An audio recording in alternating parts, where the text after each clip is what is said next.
Bismillah, Assalamualaikum warahmatullahi wabarakatuh.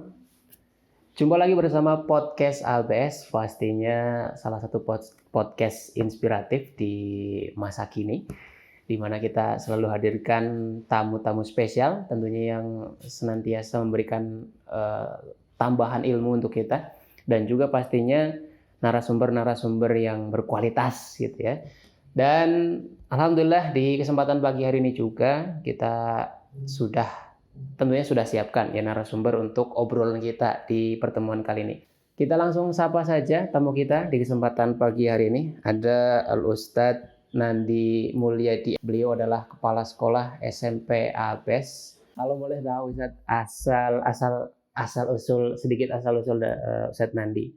Mungkin lahiran mana, terus kapan hijrah ke Purwokerto dan sebagainya.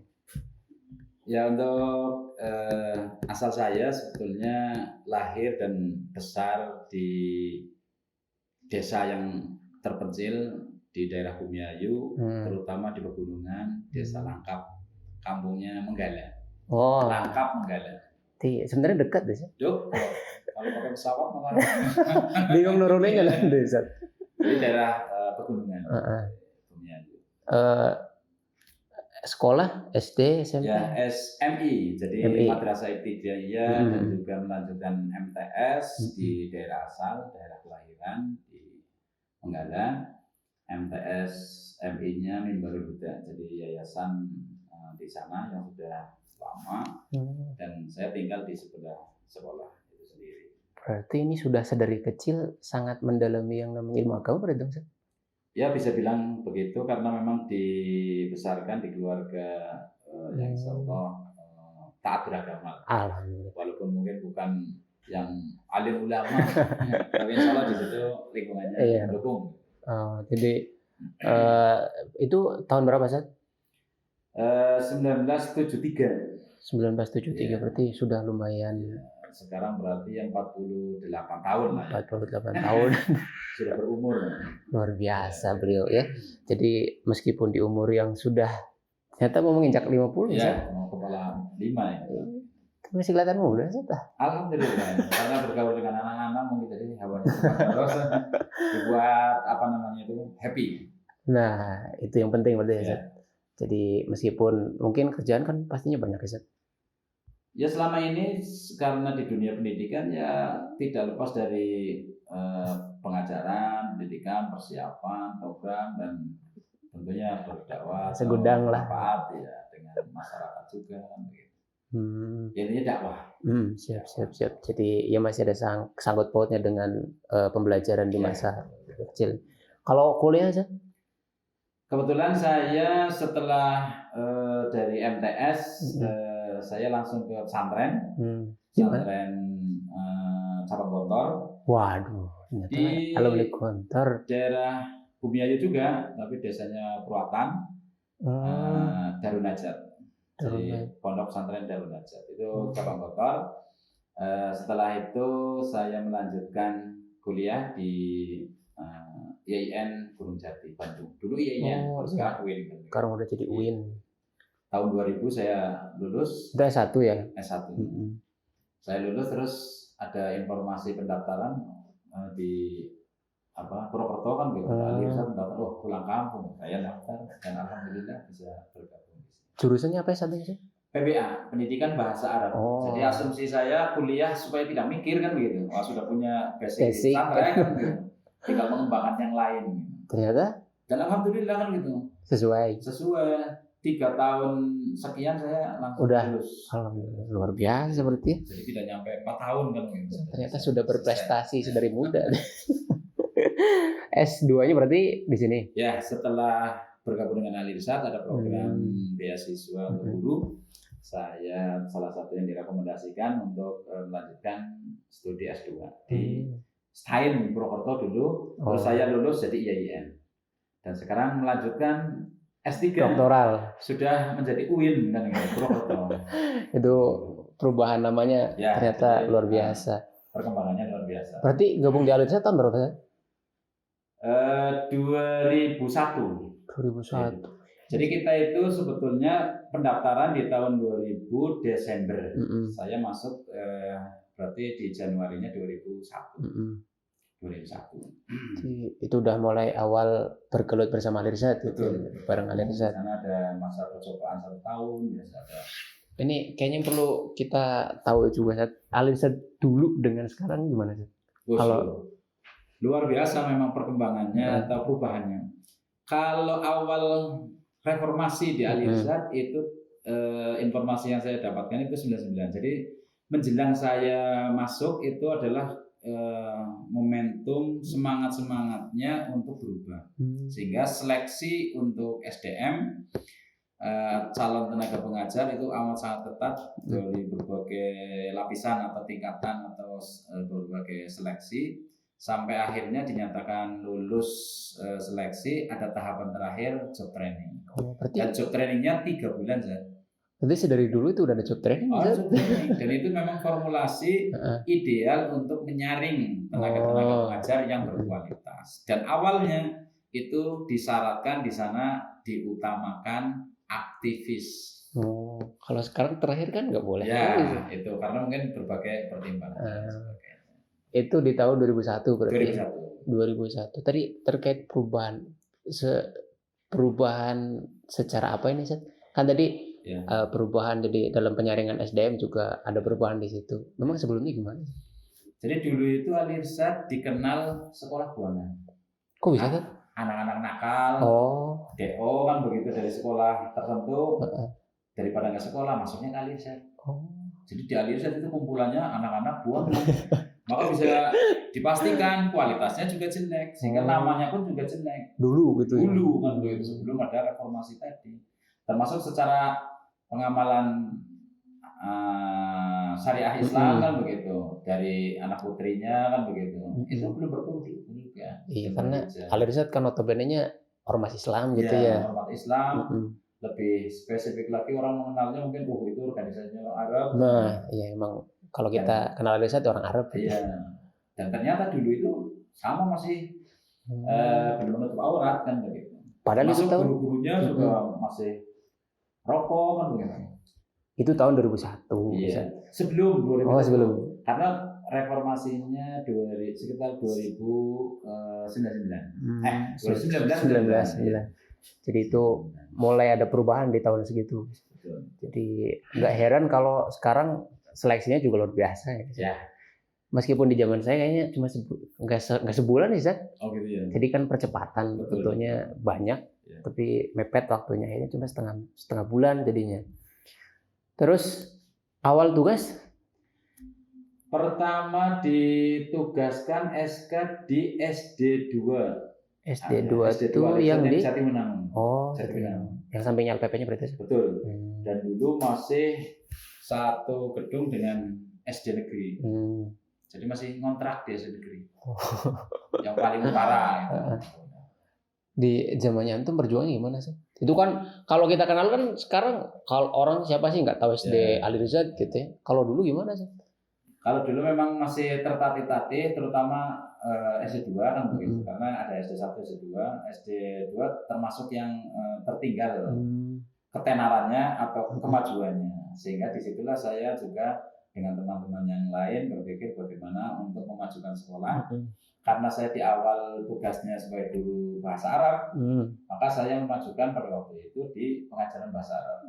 Tapi setelah periode berikutnya banyak teman-teman kita yang dari Libya, dari Mahat itu, yang LC yang lucu-lucu itu, saya menyadari diri kan begitu, sehingga saya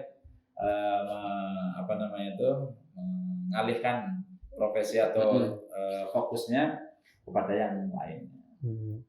Kalau yang tadi bahasa Arab berarti guru kan Ustaz? Ya, guru. Itu berapa tahun Ustaz? Guru bahasa Arab sekitar 1,5 tahun. 1,5 tahun. Itu ngajar kelas 1 sampai kelas 6 juga ya. Full pokoknya. Ini jangan dibayangin SD kelas 1-nya 1 kelas enggak berarti Ustaz? Iya. Kelas 1-nya 3 kelas. Nah, itu berarti. Kali kan begitu. Berarti kan berapa kelas aja Ustaz? Lumayan pokoknya. Pokoknya setiap hari itu tumpukan koreksian dan lain sebagainya itu Masya Allah. Tapi terhitungnya berarti Alirsat juga di tahun segitu udah lumayan gede Ustaz. Ya. Soalnya udah ada banyak kelas gitu. Betul. Jadi memang perkembangan Ali Irsyad pada tahun-tahun awal itu memang sangat dalam tanda kutip itu menghebohkan. Kenapa? Karena perubahannya sangat drastis.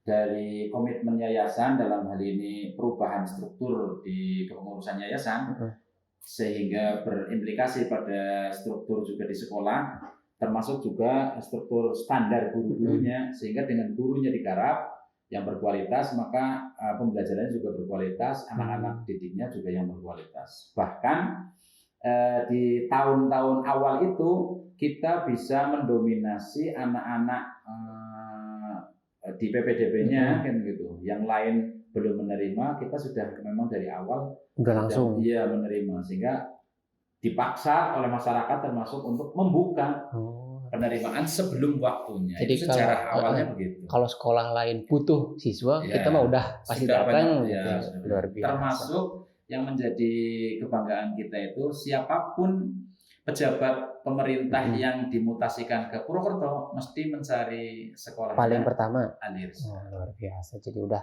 gede di tahun-tahun segitu. Alhamdulillah. Selama periode awal di SD, jabatan yang sudah pernah didapat apa aja sih? Jadi udah pernah ditunjuk jadi apa aja sih? Saya di SD berarti sekitar 8 tahun, dari 2001 itu sampai 2008. Awal dari guru bahasa Arab, terus pernah menjadi PJ kesiswaan, bahkan dulu pernah menjadi tim quality assurance. Jadi penjamin mutu. Jadi untuk mengontrol, memastikan kualitas pembelajaran di kelas. Jadi kita berempat ada tim untuk memastikan teman-teman guru-guru yang lain mengajarnya itu dengan berkualitas. Jadi ada quality control di sana untuk menjamin quality assurance atau kualitas penjaminan mutunya itu benar-benar dijalankan. Terus tahun berikutnya menjadi wakil kepala sekolah. Pertama kelas bawah, maksudnya kelas bawah itu kelas 1, 2, 3 dulu. Ada kelas atas, kelas 4, 5. Tahun 2 tahun berikutnya jadi wakil kepala sekolah kelas atas. Jadi dari bawah terus jadi naik gitu. Kelas atas. Setelah itu baru kepala sekolah. Kepala sekolah di tahun berapa, Sat? 2007-2008. Itu sudah jadi kepala sekolah SD. SD. Ya periodenya pada waktu itu 2 tahun. Setelah dari SD sih?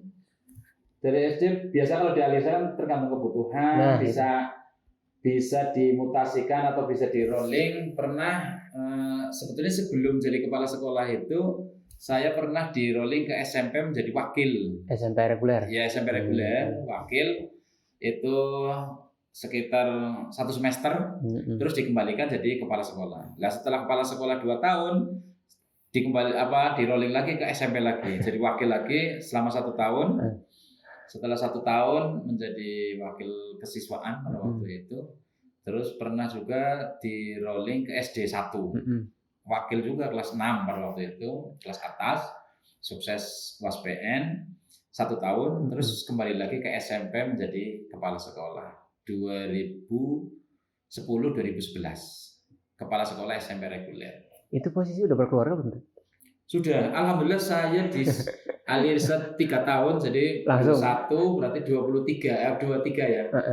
Nah, 23 maksudnya 2003 saya dapat jodoh, alhamdulillah asli Purwokerto.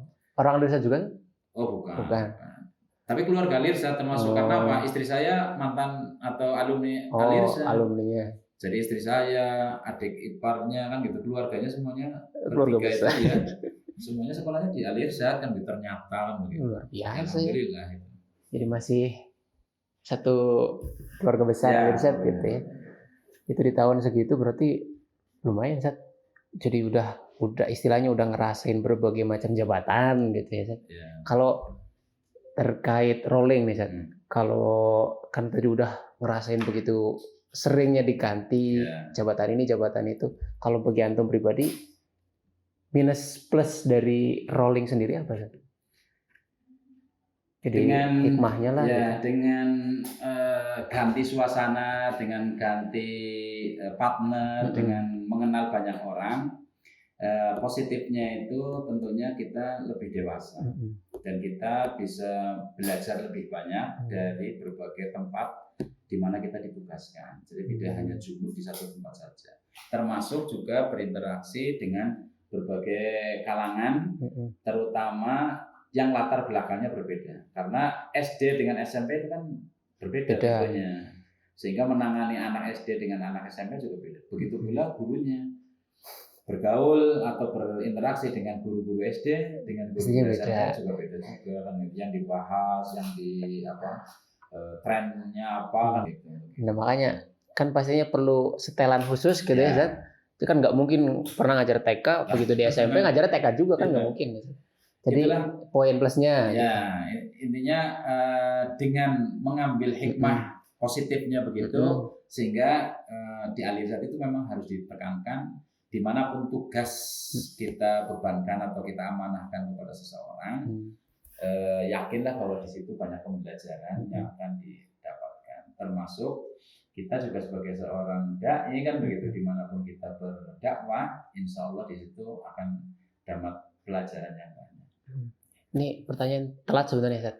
Kenapa lebih milih karir Zat? Apa karena tadi tertarik dengan adanya beasiswanya S2-nya? Dulu belum ada. Belum ada. Belum tahu bahkan nanti. Belum tahu. Bahkan kalau tahu menanyakan kenapa tertarik Alirsat, awal saya dapat informasi di surat kabar penerimaan pegawai Alirsat, posisi saya di Bandung. Masih dosen magang kan begitu. Saya sudah mengasisteni kan gitu. Luar biasa. Yang kepikiran pada waktu itu Alirsat Purwokerto, jadi lebih tertekan pulang kampung. Iya, pulang kampungnya Purwokertonya, dekat rumah kan begitu. Jadi belum ada istilahnya tujuan kenapa ke Alirsat itu belum. Belum. Bahkan mohon maaf kan gitu. Saya itu termasuk orang yang belum tahu Alirsat itu apa kan begitu. Organisasi yang seperti apa itu saya belum tahu. Sehingga ketika wawancara pun ya dengan polosnya, dengan bukunya, seperti latar belakang saya. Apa adanya lah. Apa adanya kan begitu. Latar belakang saya di sana kan Nahdien, pesantren juga di Nahdien gitu. Sehingga saya pun secara logo dan polos menjawabnya apa yang saya yakini itu. Dan di sanalah terjadi diskusi ternyata, sehingga saya menggali banyak, belajar banyak, membuka-buka lagi referensi-referensi tentang apa itu Alirsat dan pemahaman yang diajarkan atau digariskan oleh Alirsat. Pastinya kan gitu ya, ada istilahnya sedikitnya mah ada perbedaan kan gitu ya. Betul. Selama itu ormas Islam menurut saya patut dan perlu, bahkan harus dikaji bersama sebelum memutuskan atau mengklaim yang paling benar atau yang paling lurus dan sebagainya. Nah itu kan kasusnya sekarang banyak yang gitu. Nah, tapi kita nggak mau ke sana ya Sat. Nah, ini kita tadi udah dari SD. Kalau kita masuk ya ke ranah SMP boardingnya Pak Desat. Kalau jadi kepala sekolah SMP boarding sendiri dari mulai tahun berapa Tat? 2017. Jadi 2017 di pengangkatan saya setelah 2 periode di kepala sekolah SMP reguler, saya dipindah, di rolling menjadi kepala sekolah di SMP ABS. Pada waktu itu ABS baru 1 tahun. Jadi berdiri baru 1 tahun, 2016, 2017 saya ditugaskan menjadi kepala sekolah di ABS. Yang kondisi pada waktu itu memang perlu perjuangan yang luar biasa. Nah ini kayaknya perlu tahu juga ya. Anak-anak di zaman itu gitu Zat, perjuangannya kayak gimana Zat? Secara sarpras itu masih sangat terbatas. Kalau hujan mesti becek. Maka ada himbauan dan termasuk yang wajib dibawa oleh anak-anak pada waktu itu harus membawa sepatu boot. Jadi masuk ke sekolah bawa sepatu boot. Sepatu boot karena apa? Jalannya belum di paving ya, masih tanah kan begitu, sehingga ketika hujan subhanallah kotor semua kan begitu, nggak mungkin kan pakai sepatu biasa, maka pakai sepatu boot. Itu satu. Yang kedua air, maksudnya untuk air susah. Iya, untuk mandi dan lain sebagainya kadang-kadang ngalir, kadang-kadang macet, dan macetnya lebih sering. Yang ketiga, listrik. Pokoknya setiap hujan mesti mati. Berarti di generasi awal tuh kayak yang berat banget berarti, Seth? Betul, penuh perjuangan. Maka anak-anaknya juga tertempa dengan alam. Nah, gitu. Berarti kalau antum yang Ustadz rasain sendiri, ada perbedaan nggak sih di anak yang pertama kali dulu antum bareng-bareng berjuang sama yang sekarang itu? Kalau dari segi ketangguhan ya tentu periode pertama itu lebih tangguh, lebih survival kan gitu. Mereka mengalami suka duka yang amat sangat kan begitu. Bagi kelas boarding ya, sekelas boarding mereka merasakan sesuatu yang sangat luar biasa karena memang minimnya sarana prasarana pada waktu itu. Tapi dengan keteguhan, ketekunan, kesabaran, alhamdulillah mereka bisa menikmati hasilnya dengan keterbatasan itu menjadi pribadi-pribadi yang tangguh dan ulet. Beda pastinya lah ya. Karena kalau sekarang semua fasilitas ada gitu. Ya ada, sehingga mereka kadang-kadang lupa terkait dengan fasilitas itu, tidak menghargai atau kurang memanfaatkan dengan sebaik-baiknya, sehingga memang butuh arahan dan binaan lah untuk memastikan bahwa anak-anak itu dengan segala fasilitasnya untuk selalu bersyukur. Kalau untuk SDM-nya sendiri sih, kan pastinya karena berarti udah 3 tahun berarti sih. Udah mau 4 tahun berarti sih? Ya 5. Ya. Itu selama 5 tahun itu kan pastinya ada pergantian orang ke orang gitu. Jadi selama rentan waktu itu, kalau Ustadz pribadi gitu, kira-kira dengan orang-orang yang berbeda itu rasanya gimana sih? Pastinya kan nggak, kita kayak anak saya pribadi kan baru setahun gitu sih. Jadi baru bareng gabung berjuang sama saya tuh baru setahun gitu. Kalau yang dulu-dulu gimana sih? Untuk SDM memang perkembangan atau rekrutmennya memang luar biasa, tergantung kebutuhan. Kalau dulu memang di awal hanya satu kelas putra, satu kelas putri, ya diimbangi dengan SDM juga yang sangat terbatas. Dengan sekarang yang masing-masing 4 rombel, 2 putra 2 putri setiap rombelnya, itu juga ditambah terus untuk SDM-nya. Apalagi kita boarding ada SDM asrama. Ditambah lagi program unggulannya Al-Quran, sehingga di asrama diperkuat dengan penambahan personil atau SDM asrama yang berbasis ma'had atau pesantren, dan juga penambahan SDM yang berbasis Al-Quran untuk program unggulannya. Itu memang sangat cepat pertumbuhannya atau perkembangannya. Sedangkan kriteria atau orang-orang yang awal-awal di sini ya tentunya kita mengambil yang terbaik dari SDM yang ada, mengambil dari SDM di reguler tentunya yang sudah berpengalaman di awal-awal, sambil juga merekrut guru-guru yang baru. Jadi ada yang lintas, betul. Jadi guru terbang itu di awal ada karena kita mengutamakan kan pelayanan kepada siswa, sehingga kalau misal dulu di awal ada guru bahasa Indonesia, guru bahasanya belum ada, kita ambil dari reguler.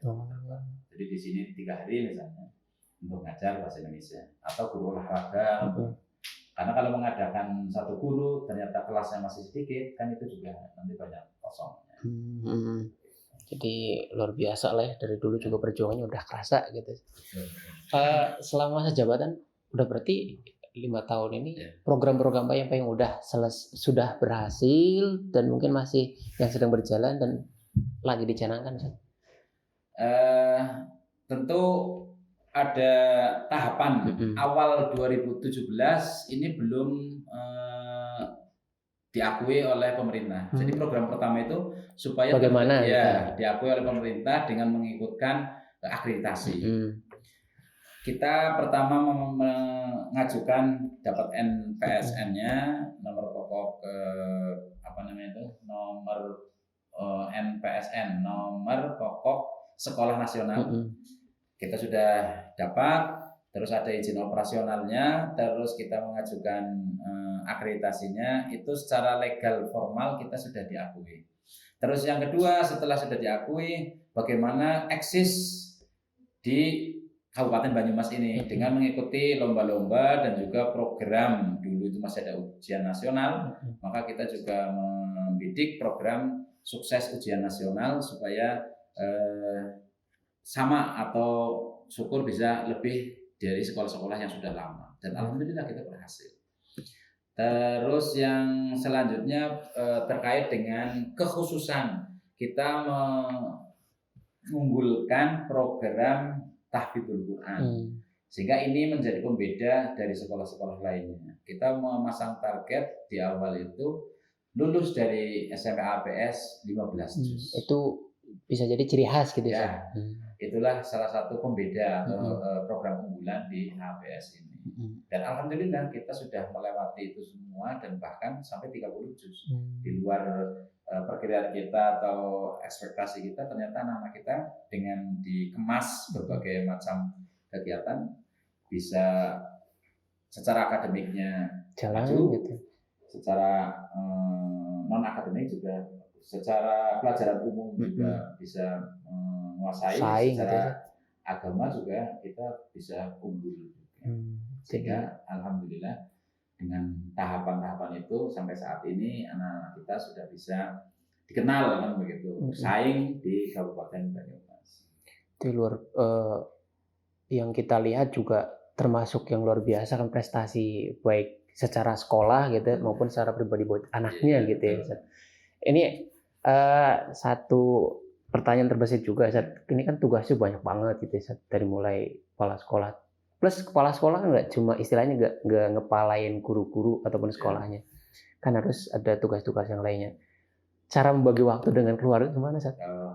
Itu kan Ustadz kan udah punya 3 anak berarti kan ya? 4. Oh 4. Itu kan semuanya sekolah. Ya. Nah, mungkin ini juga jadi tips and trick kayak gitu. Bagi teman-teman yang sudah berkeluarga, bagaimana harus seimbang antara sekolah dengan keluarga. Mungkin bisa berbagi di situ. Betul, dimanapun kita bertempat atau profesi apapun yang kita jalani, memang keluarga itu memang harus diutamakan juga. Jadi jangan sampai karena ambisi pekerjaan terus keluarga terabaikan. Ini memang tidak mudah, dan saya menceritakan ini bukan berarti yang paling jago atau paling expert kan gitu, dalam hal mengelola waktu kan begitu. Tapi yang jelas memang tergantung situasi dan kondisi, karena memang keluarga juga biasanya berbeda-beda. Dan alhamdulillah keluarga saya ini termasuk keluarga yang pendidikan, sehingga istri saya juga ngajar, sehingga tahu persis kan begitu bagaimana suka dukanya, bagaimana tugas bebannya seorang kepala sekolah kan begitu, bagaimana harus membagi waktunya, bagaimana ketika tugas luar kota, termasuk bagaimana dengan anak-anak. Bahkan kalau ada tugas tambahan kuliah kan begitu. Nah itu. Sehingga harus bisa betul-betul kapan menyelesaikan tugas sekolah, kapan menyelesaikan tugas kuliah, kapan menyelesaikan tugas keluarga. Tapi intinya tidak akan pernah selesai. Iya. Orang masih hidup sih. Ya, karena kita selama masih hidup, masih tugasnya masih ada. Termasuk kalaupun sudah lulus kuliah, kita masih tetap wajib untuk belajar. Sehingga proporsinya jangan terlalu kaku. Orang yang terlalu kaku itu biasanya cepat patah. Kalaupun tidak patah, minimal itu retak. Dan sudah retak itu biasanya susah untuk bisa memperbaikinya lagi. Pernah nggak di tahap itu tuh? Jadi, Allah ini tugas sekolahnya banyak, belum kuliah gitu. Terus keluarga juga nuntut kalau macam gitu. Tentu saja jangan naik turun, pasti saja pernah mengalami. Tapi dengan kondisi tadi paling bawah kan, gitu, paling putek, paling pusing kan, gitu, paling berat. Justru disitulah pelajaran yang sangat berharga dengan keluarga, dengan anak, dengan istri, itu luar biasa. Jadi tidak akan pernah selesai ternyata urusan pekerjaan, urusan sekolah tidak akan pernah selesai. Urusan kuliah pun juga sama, mesti aja ada kan begitu. Sehingga bagaimana tadi memformulasikan kalau kata pepatah itu yang ikuti air mengalir. Jadi jangan menentang arus. Kalau nentang ya kalah sendiri. Betul. Sekuat apapun kita tetap aja kalau kaku, tidak fleksibel, akan patah di tengah jalan. Jadi ya harus pintar-pintar berarti lah. Tapi bisa ini mulai kita sedikit tanya-tanya terkait tadi kan program udah disinggung sedikit ya. Untuk kita kan berarti sudah mau 3 semester untuk PT online udah sih. Oh iya betul. Mungkin ada sedikit gambaran terkait nanti tahun ajaran baru. Kira-kira apakah akan online lagi atau nanti ada rencana PTM gitu sih? Ini menarik kan. Sebetulnya semua rakyat Indonesia sudah tahu kan begitu. Udah kesel gitu. Iya, sudah tahu, sudah paham betul kan begitu. Yang namanya pendidikan, yang namanya guru tidak bisa digantikan dengan media apapun. Dan Menteri Pendidikan sendiri juga amat sangat paham. Dan kita semua masyarakat juga sangat paham.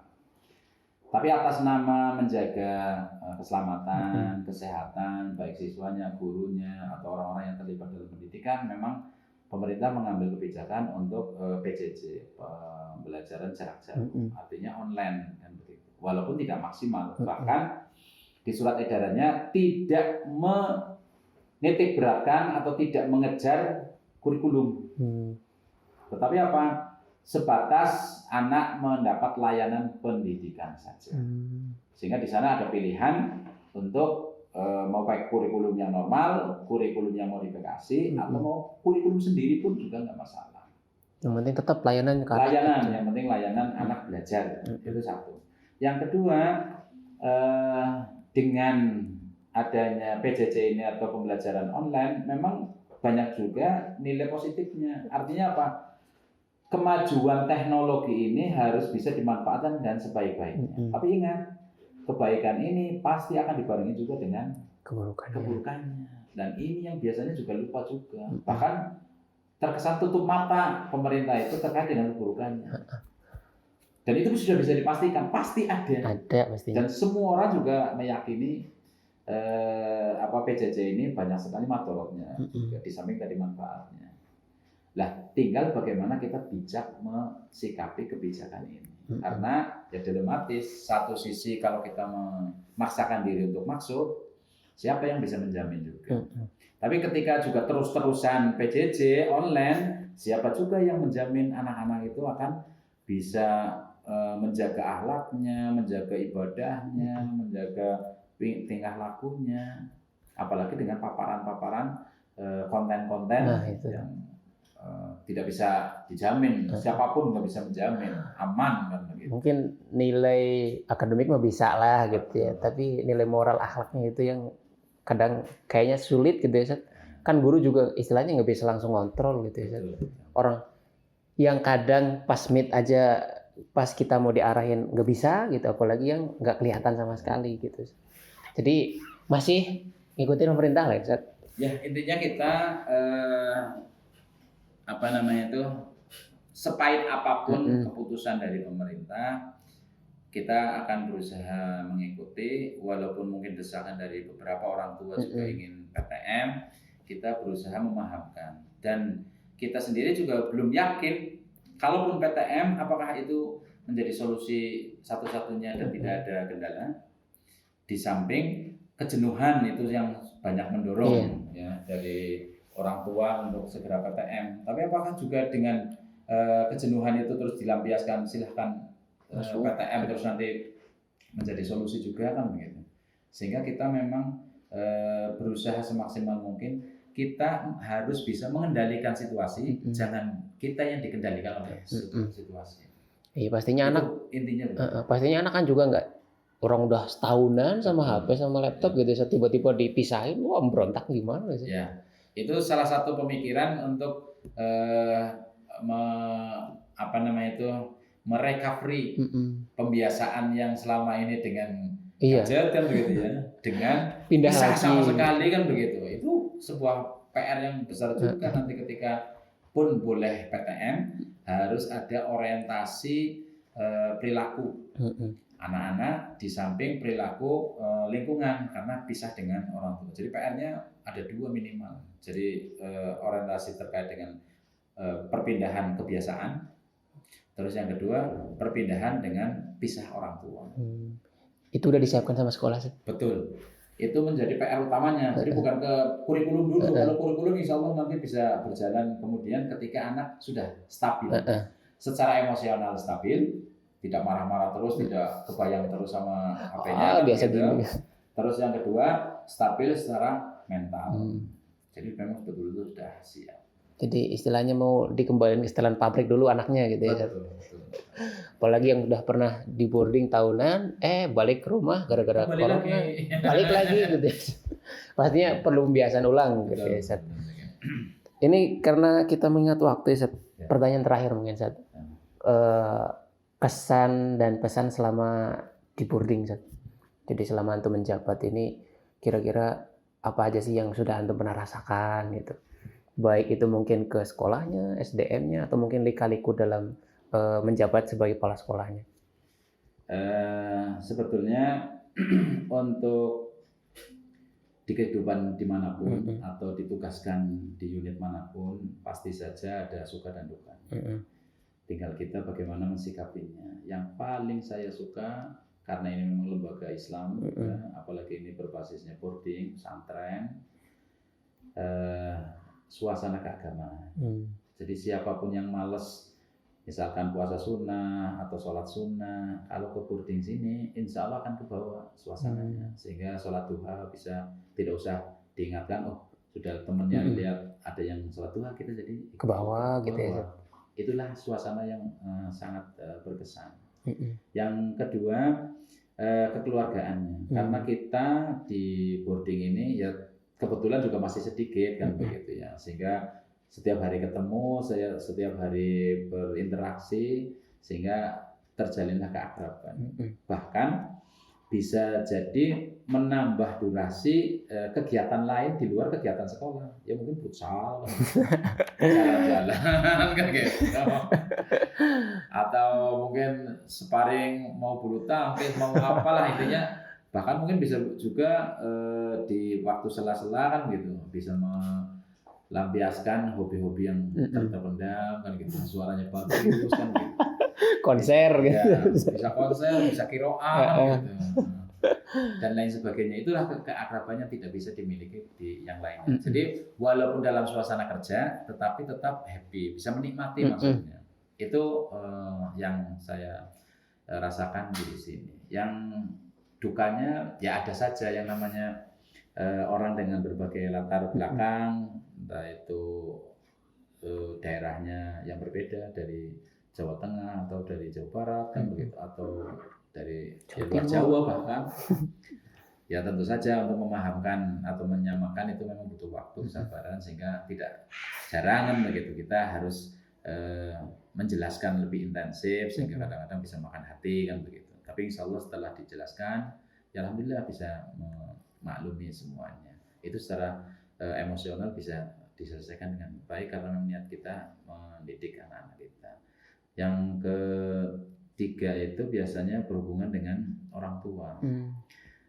Yang paling sering terjadi atau yang dirasakan itu ketika awal tahun, maksudnya siswa baru kan punya orang tua baru, belum tahu kondisi lingkungan di boarding seperti apa, tapi orang tua membawa pemahaman di rumah, sehingga untuk menjelaskan anak ini lagi belajar loh kan begitu, orang tua nggak mau tahu itu anak-anak saya, mau jenguk kapanpun juga harusnya dibolehkan, itu hak saya kan begitu. Nah untuk menegakkan peraturan semacam ini, di samping memang secara emosional mereka sangat kangen kan begitu, sehingga tidak bisa dijelaskan secara logika, tapi harus bisa didekati dengan perasaan. Jadi secara psikologis dipahamkan orang tua. Tapi ini memang memakan waktu untuk penyelesaian atau penjelasan kepada orang tua, itu luar biasa. Tapi seenggaknya jadi pengalaman berarti lah gitu ya. Betul. Jadi merasakan sebagai orang tua bagaimana ketika pisah dengan anaknya betah, malah orang tuanya nggak betah kan begitu, kan repot. Kalau anaknya nggak betah bisa dijelaskan, nah kan gitu, demi pendidikan, kesuksesan masa depan, tahan kan begitu, sabar ya, silakan main dengan teman. Nah, orang tuanya yang nggak betah, gimana menjelaskannya? Ini berarti orang tuanya harus ada niat berarti. Betul. Jadi dari awal harus memang sudah dipersiapkan. Oh ya, kalau masuk ke boarding, orang tua berarti harus siap bisa. Makanya ada konsep titip.